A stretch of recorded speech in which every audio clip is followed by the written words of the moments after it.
crowd filled with people of all ages, ethnicities, and faiths gathered in front of the Lane County Courthouse, listing the names of black men and women killed during incidents involving law enforcement. Chantel Davis. Black Lives Matter. Symbolically laying the bodies of these men and women at the doorstep of police. Participants carrying signs and wearing T-shirts echoing their message.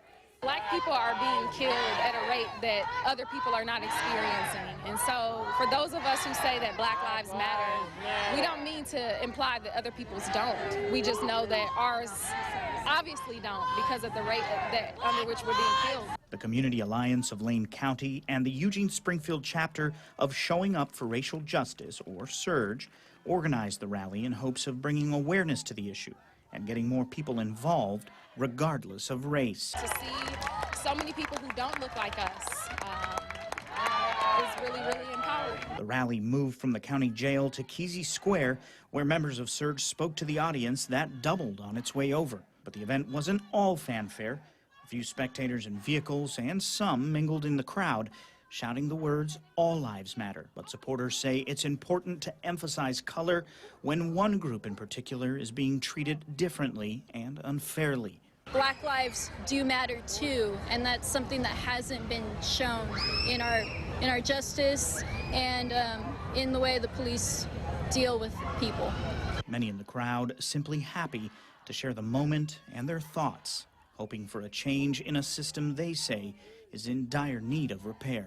I don't want to have to give the talk to my kids saying, well, this is how you should be black in America. I don't want to have to do that. I want my kids to feel the same way that their white counterparts feel.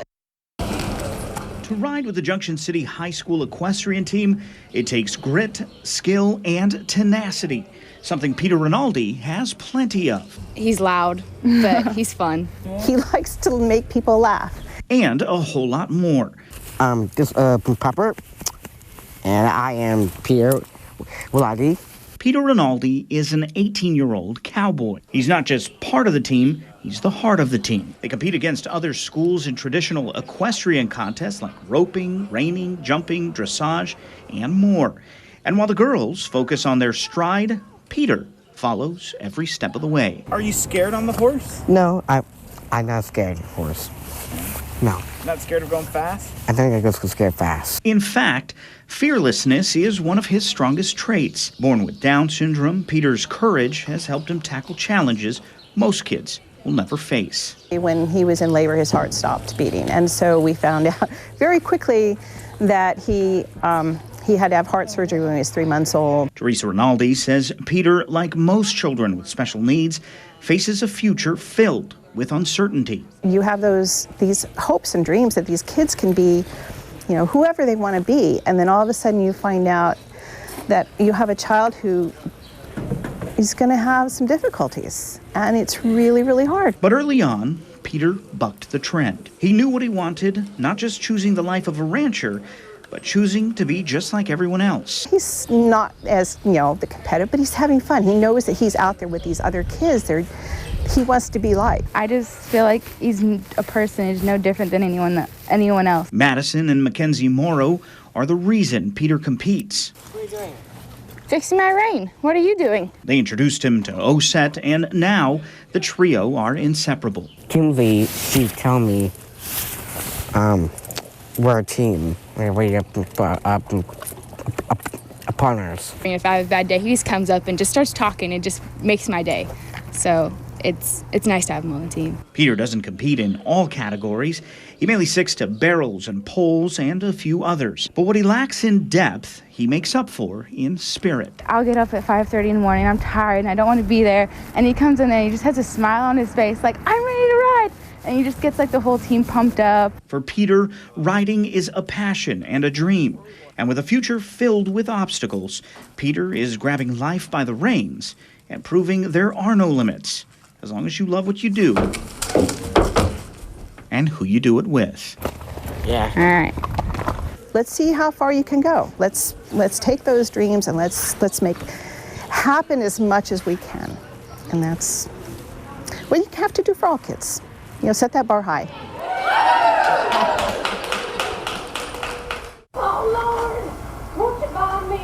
Scott Landfield is one of the richest men in town. He owns dragons and cowboys, detectives and politicians. He possesses the key to the past and valuable wisdom for the future. What he doesn't have is money. With books as its #1 commodity, Tsunami is struggling to simply keep a roof over its head. We do it on a bare bones budget. We're not able to cover the increase of rent that is fair going into this new era. A staple in South Eugene for years, the bookstore houses an extensive catalog and has served as a venue for important community events, concerts, and political discussions. But the building that once housed a Venetian blinds shop on Willamette is a hot commodity. This piece of property is, is a good conservative investment for the owners, which I'm in favor of. But after 22 years, I want to stay. Landfield says Eugene's new businesses and burgeoning tech industry have paved the way for new enterprises, but unfortunately, he says, they also have paved right over businesses like his. Tsunami's lease ends in July of next year. The cost of pitching pages to the community is currently $4,000 a month. But that's likely to double next year, with businesses already eager to move in. So Landfield is now leaning on his loyal readers. We're reaching in every direction we possibly can for enough capital to keep going, but we need another person who can just become a part of Tsunami. He calls them angel investors. Although he knows books aren't the most lucrative field, he has faith in what Tsunami represents, what he calls a brilliant vehicle for creativity. It's an oasis from the problems of the world. All we can do is carve a friendly niche for people where customer service and the timeless ethics of books are surrounding you. And for the caretaker of this literary palace, a new investor means a new partner and someone to pass the torch to. I can't continue for 20 years taking the lead role, another 20 years. I need a working partner. He's hoping someone in the community will meet his passion for prose and appetite for education to carry Tsunami into its next chapter before an ever-changing Eugene turns the page on its legacy. Forward, and we're just at the point where we can do something, really do something, and I look real forward to that. With plenty of cheers and a few tears, runners of the Umpqua Strong 9K, 5K run walk dashed out of the starting gate around 10 a.m. by the Stewart Park half shell. The pack filled with the fleet-footed and the heavy-hearted. More than 2,000 runners making the trek, many running in groups, pushing strollers, and some with a little help from their best friends.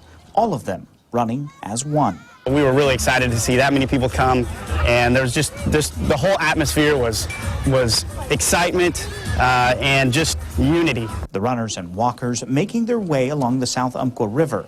The littlest of runners. We started from the yellow cones down there, and then we raced up here, and then we turned right, and then we came over here and finished. Did you win? Mm-hmm. The winning adult runner, an LCC student, crossing the finish line with a time of 17 minutes and 27 seconds. Just came out here to do this, and it wasn't really about racing or anything. It's just the whole race and what it means and everything. Rodriguez ditching a race for his own school to support his hometown. It definitely brought everyone a lot closer, I feel like, and it's nice to see that. It's nice to be in this community. Whether it's walking or running or simply standing on the sidelines showing support, the message is all about moving forward. We're not shaken by tragedies like this, and that the community has such a heart to unify and to heal. We continue to support this community and everyone in it. It's overwhelming. That's all I can say. It's so strong. Some running for their own reasons, but the entire Umpqua family leaving a new legacy in Roseburg, raising $50,000 for the UCC Scholarship Fund, giving future students It was my first race, and I was excited. a chance to race for their dreams. In Roseburg, Oscar Maciel, KEZI 9 News.